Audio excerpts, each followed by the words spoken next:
안녕하세요. 반갑습니다. 기능학 의사 닥터진호입니다. 최근에 또 댓글을 보니까 유재석 씨가 선전한 비타민 제제 식약처에서 회수 명령이 떨어졌는데 거기 요오드 용량이 210 마이크로그램으로 과다하게 검출돼 가지고 뭐 회수가 됐다. 저는 12,000 마이크로그램의 엄청난 양을 먹고 있는데 불안합니다. 이런 게 올라와서 또 식약처 검증을 안 거친 제품인가요? 뭐 이런 게 올라와서 제가 이제 그런 생각이 들 수도 있겠다 하는 생각이 들었습니다. 일단은 핵심은 성분을 표기한 용량과 실제 제품에 들어가 있는 용량이 달라서 회수가 되는 겁니다. 그러니까 210 마이크로그램이 들어있다고 표기를 했으면 회수 명령이 안 떨어졌을 거예요.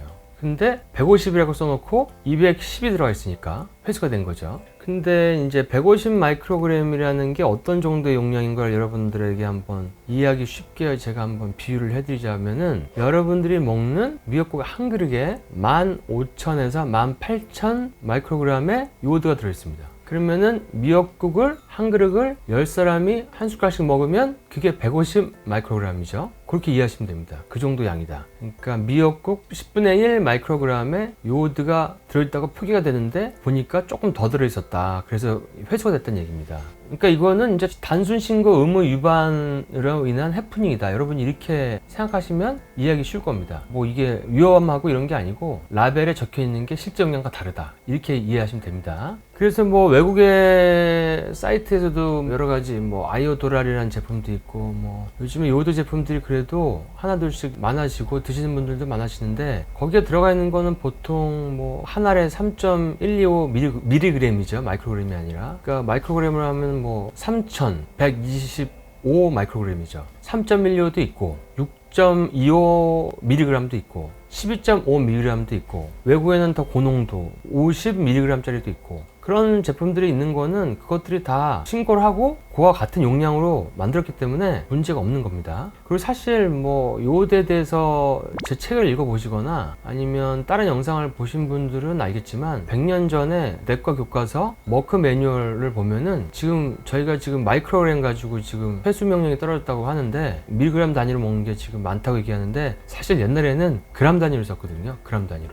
그냥 항생제가 없었기 때문에 매독 이런데 아니면 기관지염, 폐렴 이런 데는 그램 단위로 썼어요. 제가 예전에 머크 매뉴얼도 2000년대 초반 거를 구해가지고 가지고 있습니다. 그 실제로 있어요. 써 있어요. 이 요오드는 단일 영양소로서는 유일하게 모든 균을 항균시킬 수 있는 그런 미네랄이죠. 그래서 우리가 지금도 수술할 때 요오드를 바르죠. 근데 그거는 이제 먹는 루골 형태의 요오드가 아니라 피부에 바르는 포비돈 요오드의 형태죠. 그래서 쓰는데 제약회사들이 항생제를 만들어야 더 효과도 좋고 돈도 많이 버니까 그 항생제가 나오면서 요오드가 많이 이제 수면 밑으로 깔아앉았죠. 근데 사실은 요즘 들어가지고 이제 또 문제가 되는 거는 항생제 내성균들이 많이 생긴다는 거. 그래서 미국에 있는 기능학 클리닉이나 제가 아는 외국 선생님들은 환자가 입원하면 감염 질환을 입원하면 2시간마다 요오드를 25mg씩 계속 투여하는 분도 계시고 물론 그렇게 투여한다고 해도 우리가 100년 전에 아니면 1차 세계대전 때 쓰던 그런 용량에 비하면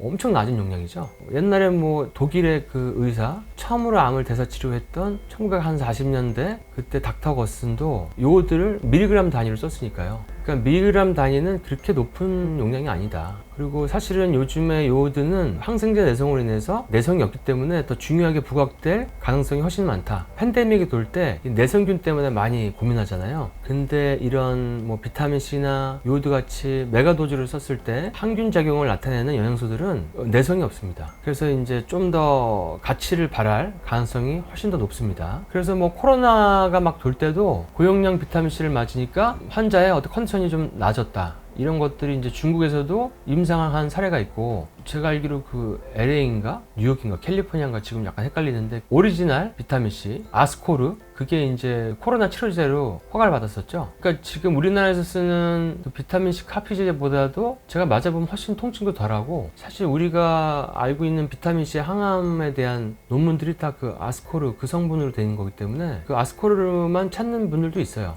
이왕이면 비싸도 내가 오리지널 맞겠다. 혈관통도 적고 그 에비던스가 있는 그런 똑같은 제품이니까 그렇게 해서 이제 그런 요오드나 비타민 C가 앞으로 이제 어떤 팬데믹에 더 중요한 치료제가 될 수 있고, 또 코로나 많이 돌 때 유럽 같은 데서는 혈관으로 그 오존을 많이 주사했죠. 오존. 그러니까 피를 빼가지고 오존을 이렇게 믹스해서 주사를 해주면, 오존 치료도 되게 오래된 치료인데 이것도 항생제들이나 이런 것들 때문에 조금 많이 가치 있게 보지 않았는데, 오히려 이제 내성들이 많이 발현하고 이러니까 별다른 치료책이 없으니까 오존을 이제 고용량으로 쓰니까 오히려 균들이 빨리 죽고 바이러스도 빨리 죽고 환자가 회복도 빨리 되고 이런 것들이 있어서 외국에서 이제 이런 치료 처방을 많이 했던 기록들이 있습니다. 유재석 씨가 홍보하는 종합 비타민에 들어가 있는 그 요오드의 용량에 대한 해프닝은 그냥 단순한 그 표기 문제다, 이렇게 인지하시면 될 것 같습니다. 여러분들 다들 오늘도 건강한 하루 보내세요. 건강한 대한민국 화이팅!